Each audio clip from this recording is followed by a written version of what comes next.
എല്ലാവർക്കും നമസ്കാരം. 8th standard ഫിസിക്സിന്റെ annual എക്സാമിന് വേണ്ടിയുള്ള ഇമ്പോർട്ടന്റ് ആയിട്ടുള്ള കുറച്ച് ക്വസ്റ്റ്യൻസുകളാണ് നമ്മൾ ഈ ഒരു വീഡിയോയിൽ ഇപ്പോൾ ഡിസ്കസ് ചെയ്യാൻ പോകുന്നത്. നമുക്ക് ക്വസ്റ്റ്യൻസ് നോക്കാം.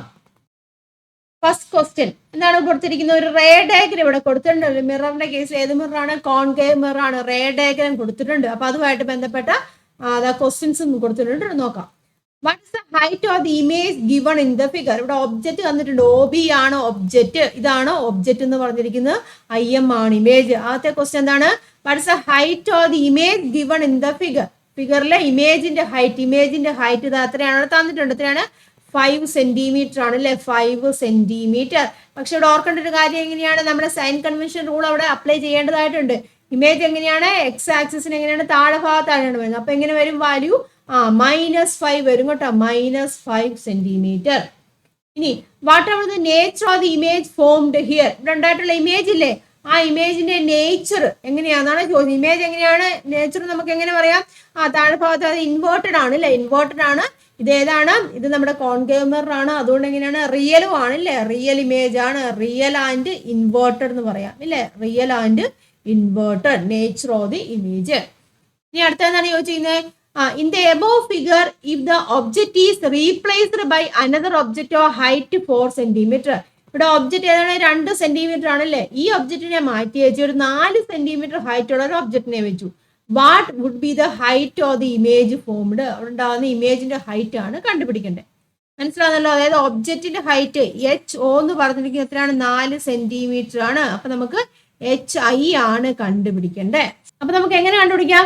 മാഗ്നിഫിക്കേഷൻ ആദ്യമേ കണ്ടുപിടിക്കണം ഇല്ല? ആവർത്തനം കണ്ടുപിടിക്കും. ഇവിടെ ഓൾറെഡി 2 സെന്റിമീറ്ററും അതുപോലെ 5 സെന്റിമീറ്ററോടെ തന്നിട്ടുണ്ട് ഒബ്ജക്റ്റിന്റെ ഇമേജിന്റെ ഹൈറ്റ്. അത് വെച്ച് നമുക്ക് magnification കണ്ടുപിടിക്കാമല്ലോ.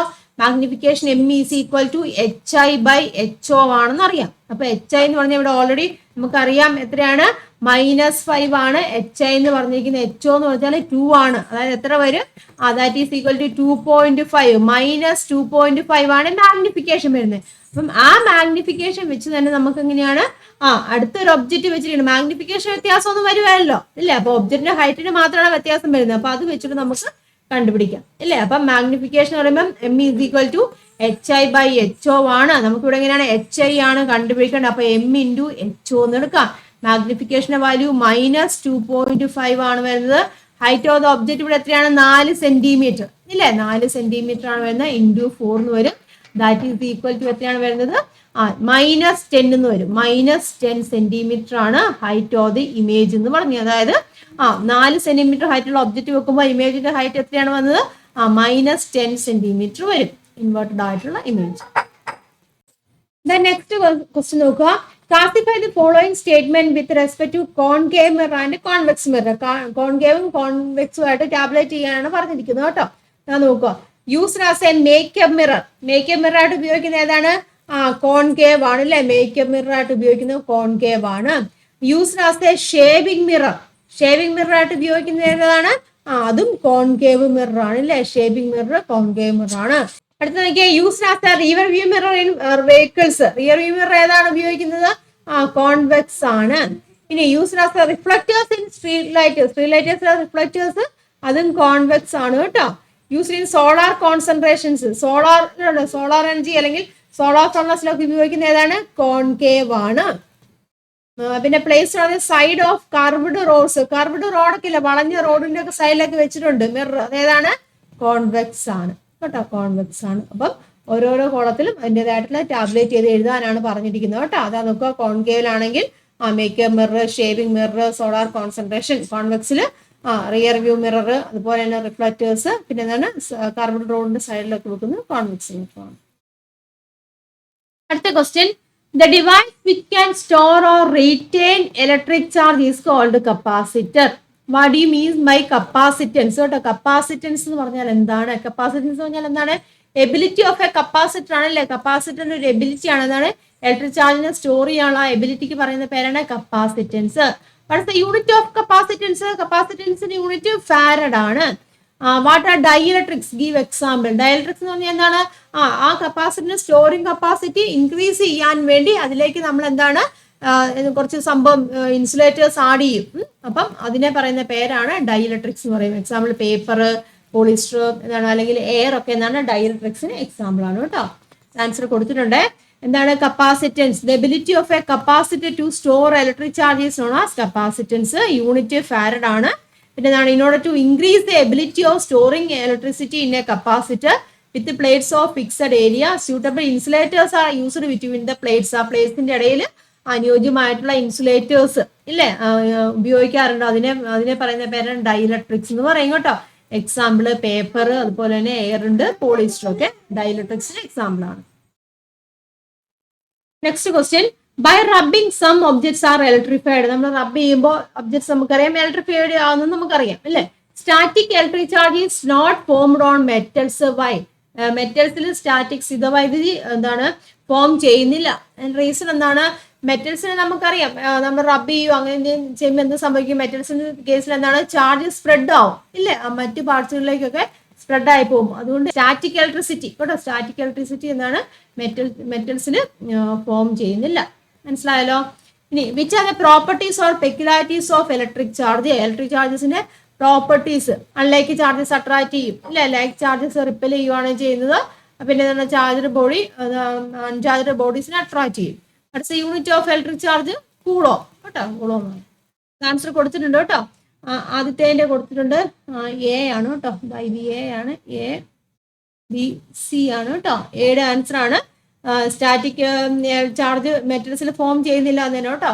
Though metal surface is electrified on rubbing the charge is spread immediately to other parts as it is a conductor. So electric charge also so static electric charge is not formed on metals. അതായത് ഉരസുമ്പോൾ ലോഹോപരിതലം ബദീകരിക്കപ്പെടുന്നെങ്കിലും അത് ചാലകമായതിനാൽ charge മറ്റു ഭാഗങ്ങളിലേക്ക് വ്യാപിക്കുന്നു. ഇനി which are the properties or peculiarities of electric charge? Properties അല്ലെങ്കിൽ peculiarities എന്തൊക്കെയാണ്?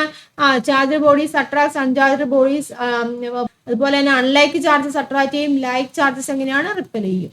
Then unit എന്ന് പറഞ്ഞിരിക്കുന്നത് കൂളോം കേട്ടോ, കൂളോമാണ് ഇലക്ട്രിക് ചാർജിന്റെ യൂണിറ്റ് എന്ന് പറയുന്നത് കൂളോം. നെക്സ്റ്റ് ക്വസ്റ്റ്യൻ ആണ്, ഫിഗർ നോക്കുവാട്ട് എന്തിന്റെ ഫിഗർ ആണ്? വാട്ട് ഇസ് അറേഞ്ച്മെന്റ് ഷോൺ എന്ന് ചോദിച്ചിട്ടുണ്ടല്ലോ. ഒരു അയണിൽ സോളിനോട് ചുറ്റി വെച്ചിരിക്കുകയാണല്ലേ, കമ്പി ചുറ്റി വെച്ചിരിക്കുകയാണ്, ബാറ്ററിയും കൊടുത്തിട്ടുണ്ട്. അപ്പൊ ഇത് എന്തായിട്ട് മാറും? ഇലക്ട്രോ മാഗ്നറ്റ് ആയിട്ട് മാറുമല്ലോ. അപ്പൊ ഇത് എന്താണ്? ഇത് ഇലക്ട്രോ മാഗ്നറ്റ് ആണ്. റൈറ്റ് ഇനി 2 methods to increase the magnetic strength of the iron line. ഈ അയൺ ലൈനിന്റെ മാഗ്നറ്റിക് സ്ട്രെങ്ത് ഇൻക്രീസ് ചെയ്യാണ് 2 മെത്തേഡ് എഴുതാനാണ് പറഞ്ഞിരിക്കുന്നത്. എന്തൊക്കെയാണ്? ഒന്നുകിൽ എന്താണ്? Increase the number of turns അല്ലെ, നമ്പർ ഓഫ് ടേൺസ് ഇൻക്രീസ് ചെയ്യാം. അല്ലെങ്കിൽ എന്ത് പറയാം? Increase the strength of the current എന്ന് പറയാം അല്ലെ, ഇൻക്രീസ് കറന്റ് അല്ലെ, ഇൻക്രീസ് കറന്റ് നമുക്ക് കൂട്ടാം, സ്ട്രെങ്ത് ഓഫ് ദി കറന്റ് നമുക്ക് കൂട്ടാം. അല്ലെങ്കിൽ എന്ത് പറയാം? Increase area of cross section അല്ലെ, increase area of cross section. Area of cross section നമുക്ക് ഇൻക്രീസ് ചെയ്താലും അതിന്റെ സ്ട്രെങ്ത് നമുക്ക് കൂട്ടാൻ സാധിക്കും. ആൻസർ കൊടുത്തിട്ടുണ്ട്. ഇലക്ട്രോമാഗ്നറ്റ് ആണ് arrangement. Increase the number of turns of the coil, increase the strength of the current, increase the area of cross section of the soft iron core. ആ soft iron കോറിന്റെ area of cross section increase ചെയ്ത് കഴിഞ്ഞാൽ നമുക്ക് എന്താണ് അതിന്റെ strength കൂട്ടാൻ സാധിക്കും. Next question, draw the magnetic field lines around bar magnet. Bar മാഗ്നറ്റിനെ ചുറ്റുമുള്ള മാഗ്നറ്റിക് ഫീൽഡ് ലൈൻസ് വരയ്ക്കാനാണ് പറഞ്ഞിരിക്കുന്നത് കേട്ടോ. സൗത്ത് നോർത്ത് 2 മാഗ്നറ്റ് ആണ്, 2 ലൈക്ക് പോൾസ് ഇവിടെ വന്നു. അപ്പൊ അതനുസരിച്ചിട്ട് വരയ്ക്കണം. ലൈക്ക് പോൾസ് വരുമ്പോൾ എങ്ങനെയാണ്? നോർത്തിൽ നിന്ന് സൗത്തിലേക്ക് പോകുന്ന രീതിയിൽ അല്ലേ, ഇങ്ങനെ നോർത്തിൽ നിന്ന് സൗത്തിലേക്ക് പോകുന്ന രീതിയിൽ വേണം വരയ്ക്കാൻ കേട്ടോ. അത് ഇങ്ങനെയായിരിക്കും വരുന്നത്. ലൈൻസ് ഡയറക്ഷൻ ഒക്കെ വരച്ചിരിക്കണം കേട്ടോ. നോർത്ത് സൗത്ത് വേണമെങ്കിൽ അട്രാക്ട് ചെയ്യുവാണ്, അത് ഇങ്ങനെ വരും കേട്ടോ. ആ ഒരു രീതിയിലാണ് വരയ്ക്കേണ്ടത് കേട്ടോ. അത് അവിടെ ചിത്രം കൊടുത്തിട്ടുണ്ട്, ഭംഗിയായിട്ട് നിങ്ങൾ വരയ്ക്കണം കേട്ടോ. ആരോ മാർക്ക് ഇമ്പോർട്ടൻ്റ് ആണ്, ആരോ മാർക്കൊക്കെ കൃത്യമായിട്ട് നോക്കി വരയ്ക്കുക.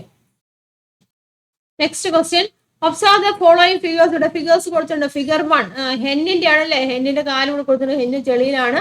അതുപോലെ ഡക്കാണ്, ഡക്കിന്റെ കാല് കൊടുത്തിട്ടുണ്ട് കേട്ടോ. അപ്പൊ എന്തൊക്കെയാണ് പറഞ്ഞിരിക്കുന്നത്? Which one can walk easily through mud, give reason. ഏതാണ് മഡിൽ കൂടെ ഈസി ആയിട്ട് വോക്ക് ചെയ്യുന്നത്? ഗീവ് റീസൺ എന്ന് ചോദിച്ചിട്ടുണ്ട്. ഏതാണ്? ഡക്കാണ്. നമ്മൾ പഠിച്ചിട്ടുള്ള കാര്യമാണല്ലേ, ഡക്കാണ് ഈസി ആയിട്ട് എന്താണ് നടന്നു പോകുന്നത് അല്ലെങ്കിൽ റൺ ചെയ്ത് പോകുന്നത് പറയാം. അതിന്റെ റീസൺ എന്താണ്? ഡക്കിന് എന്താണ്? വെബ്ഡ് ഫീറ്റ് ആണുള്ളത് അല്ലെ, ഇങ്ങനത്തെ ഫീറ്റ് ആണുള്ളത്. അപ്പൊ സർഫസ് ഏരിയ കൂടുതലായിരിക്കും, സർഫസ് ഏരിയ കൂടുതലാണ്.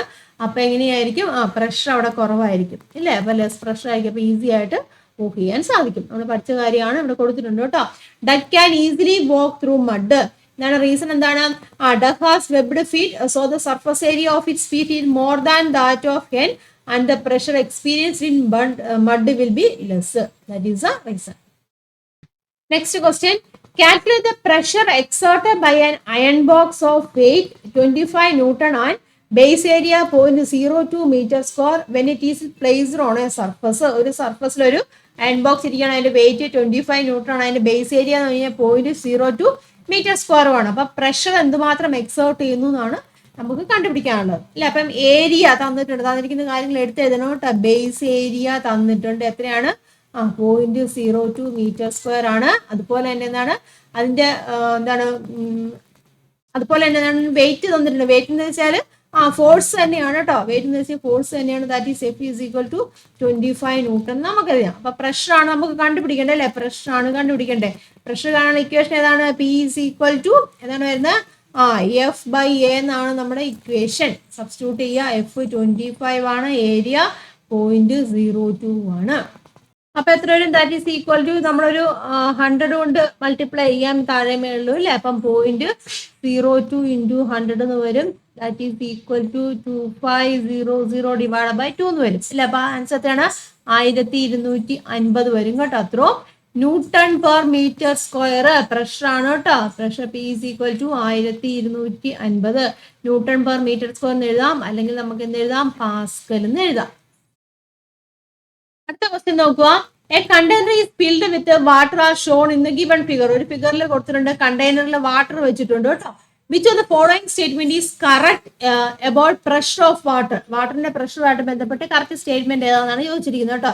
പ്രഷർ നമുക്കറിയാം, പ്രഷർ ഏറ്റവും കൂടുതൽ എവിടെയാണ്? താഴെ ഭാഗത്താണ് പ്രഷർ ഏറ്റവും കൂടുതൽ വരുന്നതെന്ന് അറിയാം. അപ്പം pressure at A greater than B greater than C എന്ന് പറഞ്ഞാൽ എയിൽ ഒരിക്കലും കൂടി വരികയല്ലേ. പ്രഷർ കുറവാണ് എയിൽ വരുന്നത്. ഏറ്റവും കൂടുതൽ എവിടെയാണ്? താഴെ ഭാഗത്താണ്, സിയിലാണ് വരുന്നില്ല. അപ്പം ഏറ്റവും കൂടുതൽ പ്രഷർ വരുന്നത് സിയിലാണ്. അപ്പൊ ആ പോയിന്റ് നോക്കുക. അതെ, ഓപ്ഷൻ ഡി വരും കേട്ടോ. പ്രഷർ അറ്റ് എയിലെ ഏറ്റവും കുറവാണ്, അത് കഴിഞ്ഞ് ബിയിലാണ്, പിന്നെ ഏറ്റവും കൂടുതൽ എത്രയാണ് വരുന്നത്? സിയിലാണ് വരുന്നത് അല്ലെ. അപ്പൊ പ്രഷർ സിയിലാണ് കൂടുതലായിട്ട് വരുന്നത്. നെക്സ്റ്റ് വൺ നോക്കുക. Observe the situations given below, classify them as contact force and non contact force. Contact ഫോഴ്സും നോൺ കോണ്ടാക്ട് ഫോഴ്സും ആയിട്ട് ക്ലാസിഫൈ ചെയ്യാനാണ് പറഞ്ഞിരിക്കുന്നത്. കോണ്ടാക്ട് ഫോഴ്സ് ഏതൊക്കെ വരും? കോണ്ടാക്ട് വന്നിട്ടുള്ളൂ. അപ്പം ഇത് കോണ്ടാക്ട് ഫോഴ്സ് ആണ് അല്ലെ. ഇതേതാണ്? ചീപ്പില് പേപ്പർ ടച്ച് ചെയ്യുന്നില്ല, അതേതാണ്? നോൺ കോണ്ടാക്ട് ആണ് അല്ലെ. നോൺ കോണ്ടാക്ട് ഫോഴ്സ് ആണ് ഇത് വരുന്നത്. പിന്നെ എന്താണ്? ഇവിടെ ഏതാണ് വരുന്നത്? ഇത് കോണ്ടാക്ട് ഫോഴ്സ് ആണ്. ഇവിടെ ഇത് കോണ്ടാക്ട് ഫോഴ്സ് ആണ് വരുന്നത്. ഇവിടെ ഏതാണ്? ഇത് നോൺ കോണ്ടാക്ട് ആണ് അല്ലെ. നോൺ കോണ്ടാക്ട് ഫോഴ്സ് ആണ്. ബോള് കിക്ക് ചെയ്യുന്നത് കോണ്ടാക്ട് ഫോഴ്സ് ആണ് അല്ലെ. ഇതേതാണ്? നോൺ കോണ്ടാക്ട് ഫോഴ്സ് ആണ്. മനസ്സിലായി? അപ്പം കോണ്ടാക്റ്റും നോൺ കോണ്ടാക്റ്റും തരംതിരിച്ച് എഴുതുക കേട്ടോ. Next question. Friction can be reduced by changing the shape of the object അല്ലെ. ഫ്രിക്ഷൻ നമുക്ക് റെഡ്യൂസ് ചെയ്യാനുള്ള ഒരു മാർഗം ഏതാണ്? ഒബ്ജക്റ്റിന്റെ ഷേപ്പ് ചേഞ്ച് ചെയ്തുകൊണ്ടല്ലേ. അപ്പൊ designing the shape of the object so as to reduce friction. അപ്പം ഒബ്ജക്റ്റിന്റെ ഷേപ്പ് ചേഞ്ച് ചെയ്തുകൊണ്ട് നമുക്ക് എന്താണ്? ഫ്രിക്ഷനെ നമുക്ക് റെഡ്യൂസ് ചെയ്യാൻ സാധിക്കും. അതിനെ പറയുന്ന പേരെന്താണ്? സ്ട്രീം ലൈനിങ് അല്ലെ. എന്താണ് പറയുന്നത്? സ്ട്രീം ലൈനിങ് എന്ന് പറയും അല്ലെ. STREAM കേട്ടോ. സ്ട്രീം ലൈനിങ് എന്നാണ് അതിന് പറയുന്ന പേര്. ഇനി വാട്ട് ആർ ലൂബ്രിക്കൻസ്? ലൂബ്രിക്കൻസ് എന്ന് പറഞ്ഞാൽ എന്താണ് ഉദ്ദേശിക്കുന്നത്? സബ്സ്റ്റൻസ് ആണ് യൂസ്ഡ് ടു റെഡ്യൂസ് ഫ്രിക്ഷൻ. ഫ്രിക്ഷനെ കുറയ്ക്കാൻ വേണ്ടി അല്ലെ. റെഡ്യൂസ് ഫ്രിക്ഷൻ, ഫ്രിക്ഷനെ കുറയ്ക്കാൻ വേണ്ടി ഉപയോഗിക്കുന്ന സബ്സ്റ്റൻസിനെയാണ് നമ്മൾ ലൂബ്രിക്കൻസ് എന്ന് പറഞ്ഞിരിക്കുന്നത്. Write example of lubricants in both solid and liquid state. സോളിഡിലും ലിക്വിഡിലുള്ള ലൂബ്രിക്കൻസിന് എക്സാമ്പിൾ ആണ് ചോദിച്ചിരിക്കുന്നത് കേട്ടോ. അവിടെ കൊടുത്തിട്ടുണ്ട്. എന്തൊക്കെയാണ്? സോളിഡ് സ്റ്റേറ്റിലുള്ളതിനെ ഗ്രാഫൈറ്റ് പറയാം, ലിക്വിഡ് സ്റ്റേറ്റിലാണെങ്കിൽ കോക്കനട്ട് ഓയിൽ പറയാം. സ്ട്രീം ലൈനിങ് ആൻസർ ഇവിടെ വന്നിട്ടുണ്ട്. അതുപോലെ തന്നെ ബാക്കി ആൻസറും കൊടുത്തിട്ടുണ്ട് കേട്ടോ. Lubricants substance used to reduce friction, അതിനെയാണ് നമ്മൾ ലൂബ്രിക്കൻസ് പറഞ്ഞിരിക്കുന്നത്. സോളിഡ് ആയിട്ടുള്ള ലൂബ്രിക്കൻസ് ഗ്രാഫൈറ്റ് ആണ്. ലിക്വിഡ് ആയിട്ടുള്ള ലൂബ്രിക്കൻസിന് എക്സാമ്പിൾ കോക്കനട്ട് ഓയിൽ. അടുത്ത one. The next one, classify the given units into fundamental and derived unit. ഫണ്ടമെന്റലും കേട്ടോ. ഫണ്ടമെന്റൽ ഡിറൈവ്ഡ് യൂണിറ്റ് ആയിട്ട് ക്ലാസിഫൈ ചെയ്യാനാണ് പറഞ്ഞിരിക്കുന്നത്. ഫണ്ടമെന്റലും അതുപോലെ തന്നെ ഡിറൈവ്ഡ് യൂണിറ്റും. ഏതൊക്കെ വരും? ഫണ്ടമെന്റൽ ഏതൊക്കെയാണ് വരുന്നത്? അതാ നമുക്ക് കിലോഗ്രാം ഇല്ലേ. കിലോഗ്രാം ഫണ്ടമെന്റലിൽ വരുന്നതാണ്. മീറ്റർ ഏതാണ്? മീറ്റർ ഒക്കെ എന്താണ്? ഫണ്ടമെന്റലിൽ വരുന്നതാണ് അല്ലെ. ഫണ്ടമെന്റൽ യൂണിറ്റ് വരുന്നതാണ് മീറ്റർ. പിന്നെ മീറ്റർ ക്യൂബ് ഏതാണ്? മീറ്റർ ക്യൂബ് ഡിറൈവ്ഡ് യൂണിറ്റിൽ വരുന്നതാണ് അല്ലെ. കിലോഗ്രാം പെർ മീറ്റർ ക്യൂബും അതും ഡിറൈവ്ഡ് ക്വാണ്ടിറ്റിയിൽ വരുന്നതാണ്. Kilogram per metre cube. Metre സ്ക്വയറും ഡിറൈവ്ഡ് വരുന്നതാണ് അല്ലെ. ദെൻ ക്യാൻഡില അത് ഫണ്ടമെന്റൽ യൂണിറ്റ് ആണ്. ദെൻ ആംബിയർ ഫണ്ടമെന്റൽ യൂണിറ്റ് ആണ്. മോൾ അല്ലെ. പിന്നെന്താണ്? എസ് ഫണ്ടമെന്റൽ യൂണിറ്റ് ആണ്. കെൽവിൻ ഇതൊക്കെ എന്താണ്? ഫണ്ടമെന്റൽ യൂണിറ്റിന് എക്സാമ്പിൾ ആണ്. അടുത്ത നോക്കുക, some quantities are given below, length, mass, area, time, density, volume. Classify the above quantities into fundamental quantities and derived quantities. Fundamental quantities ആയിട്ടും ഡിറൈവ്ഡ് ക്വാണ്ടിറ്റി ആയിട്ടും. Fundamental ഏതാണ്? Length, mass, time. ബാക്കിയെല്ലാം ഏതാണ്? Derived quantity ആണ്. അറിയാലോ, അപ്പൊ അത് classify ചെയ്ത് എഴുതുക. Fundamental quantities length, mass, time. Derived ക്വാണ്ടിറ്റീസിൽ വരുന്നതാണ് density, area, volume. Next one, observe the picture and find speed of the car. കാറിന്റെ സ്പീഡ് ആണ് ഇവിടെ കണ്ടുപിടിക്കാൻ ചോദിച്ചിരിക്കുന്നത് കേട്ടോ. ഹോമിൽ നിന്നും സ്കൂളിലേക്ക് പോവുകയാണ്. അപ്പം ഡിസ്റ്റൻസ് ഇവിടെ തന്നിട്ടുണ്ട്. എത്രയാണ്? 8 കിലോമീറ്റർ ആണ്. സമയവും തന്നിട്ടുണ്ട് അല്ലേ. അപ്പം ഡിസ്റ്റൻസ് ഇല്ല, ഡിസ്റ്റൻസ് തന്നിട്ടുണ്ട്. ഡിസ്റ്റൻസ് എത്രയാണ്? 8 കിലോമീറ്റർ ആണ് ഇവിടെ തന്നിരിക്കുന്നത് കേട്ടോ. അപ്പൊ അതിന് നമ്മൾ മീറ്ററിലേക്ക്, SI യൂണിറ്റിലേക്ക് കൺവേർട്ട് ചെയ്യണം. എങ്ങനെയാണ്? 8 ഇൻറ്റു കിലോമീറ്ററിനെ മീറ്ററിലേക്ക് മാറ്റാൻ എത്രയാണ്? 1000 കൊണ്ട് മൾട്ടിപ്ലൈ ചെയ്യുക കേട്ടോ. അപ്പം 8000 മീറ്റർ വരും. എപ്പോഴും SI യൂണിറ്റിലായിരിക്കണം നമുക്ക് എല്ലാ വാല്യൂസും എഴുതേണ്ടത്. പിന്നെ സമയം എന്താന്ന് നോക്കിയാൽ, സമയം തന്നിട്ടുണ്ട്. എത്രയാണ്? സമയം 15 മിനിറ്റ് ആണ്. അവിടെ മിനിറ്റിലാണ് തന്നിരിക്കുന്നത്. നമുക്ക് സെക്കൻഡിലേക്ക് മാറ്റണ്ടേ. അപ്പം 15 ഇൻറ്റു സെക്കൻഡിലേക്ക് മാറ്റാൻ 60 കൊണ്ട് മൾട്ടിപ്ലൈ ചെയ്യുക. അതായത് 15 ഇൻറ്റു 60 എന്ന് പറയുമ്പം 900 കേട്ടോ. 900 സെക്കൻഡ് എന്ന് വരും. ഇനി നമുക്ക് സ്പീഡ് കണ്ടുപിടിക്കാമല്ലോ. സ്പീഡിന്റെ ഇക്വേഷൻ ഏതാണ്? Speed is equal to distance by time അല്ലേ. ഇതാണ് സ്പീഡിന്റെ ഇക്വേഷൻ വരുന്നത്. ദെൻ ഡിസ്റ്റൻസ് ഇവിടെ എത്രയാണ്? 8000 അല്ലേ. 8000 മീറ്റർ ആണ് ഡിസ്റ്റൻസ് എന്ന് പറഞ്ഞിരിക്കുന്നത്. സമയം എത്രയാണ്? 900 ആണ് വരുന്നത്. ഇതാ 2 0 ഇതാ ഇവിടെ ക്യാൻസൽ ചെയ്ത് പോയി. ദെൻ 9ഉം 18ഉം നമ്മൾ ഡിവൈഡ് ചെയ്യുമ്പോൾ നമുക്ക് കിട്ടുന്നത് 8.88 എന്ന് കിട്ടും കേട്ടോ. അത്രയും എങ്ങനെയാണ്? മീറ്റർ പെർ സെക്കൻഡ് ആണ്. സ്പീഡിന്റെ യൂണിറ്റ് മീറ്റർ പെർ സെക്കൻഡ് ആണ്. യൂണിറ്റ് ഇമ്പോർട്ടന്റ് ആണ്. യൂണിറ്റ് എഴുതിയിരിക്കണം കേട്ടോ. അപ്പൊ മനസ്സിലായല്ലോ. കുറച്ച് ഫസ്റ്റ് ചാപ്റ്റർ മുതലുള്ള കുറച്ച് ഇമ്പോർട്ടന്റ് ആയിട്ടുള്ള ക്വസ്റ്റ്യൻസുകളാണ് നമ്മളിപ്പോൾ ഡിസ്കസ് ചെയ്ത്. എല്ലാ ഇമ്പോർട്ടന്റ് ആയിട്ടുള്ള ക്വസ്റ്റ്യൻസുകളാണ് കേട്ടോ. ഏത് വേണമെങ്കിലും ചോദിക്കാം, ഏത് തരത്തിലുള്ള ക്വസ്റ്റ്യൻസും ചോദിക്കാം. ടെക്സ്റ്റ് ബുക്ക് നല്ലോണം വായിച്ച് പഠിക്കുക, വായിച്ച് മനസ്സിലാക്കുക കേട്ടോ. ഓരോരോ സെന്റൻസിൽ നിന്നും ക്വസ്റ്റ്യൻസ് ചോദിക്കാം കേട്ടോ. അതുപോലെ തന്നെ റേ ഡയഗ്രവുമായിട്ട് ബന്ധപ്പെട്ട കാര്യങ്ങളൊക്കെ ചോദിക്കാം. റേ ഡയഗ്രാം വരയ്ക്കാനൊക്കെ ചോദിക്കാം കേട്ടോ. അപ്പം ഈ ഒരു സെക്ഷൻ എല്ലാവർക്കും ക്ലിയർ ആയി കാണുമെന്ന് വിചാരിക്കുന്നു. നിങ്ങൾ എഴുതിയെടുക്കുക കേട്ടോ. ക്വസ്റ്റ്യൻ എഴുതി വെച്ച് തന്നെ ചെയ്ത് നോക്കുക കേട്ടോ. അപ്പൊ ഇനിയും ക്വസ്റ്റ്യൻസ് ഉണ്ട്. നെക്സ്റ്റ് വീഡിയോയിൽ നമുക്ക് ബാക്കി ക്വസ്റ്റ്യൻസും ഡിസ്കസ് ചെയ്യാം. വീഡിയോ ഉപകാരമായിട്ടുണ്ടെങ്കിൽ ലൈക്ക് ചെയ്യുക, അഭിപ്രായങ്ങൾ കമന്റ് ചെയ്യുക, മാക്സിമം നിങ്ങളുടെ ഫ്രണ്ട്സിലേക്കും ഷെയർ ചെയ്യുക കേട്ടോ. അപ്പം മറ്റൊരു വീഡിയോ ആയിട്ട് നമുക്ക് വീണ്ടും കാണാം. എല്ലാവർക്കും നന്ദി, നമസ്കാരം. താങ്ക്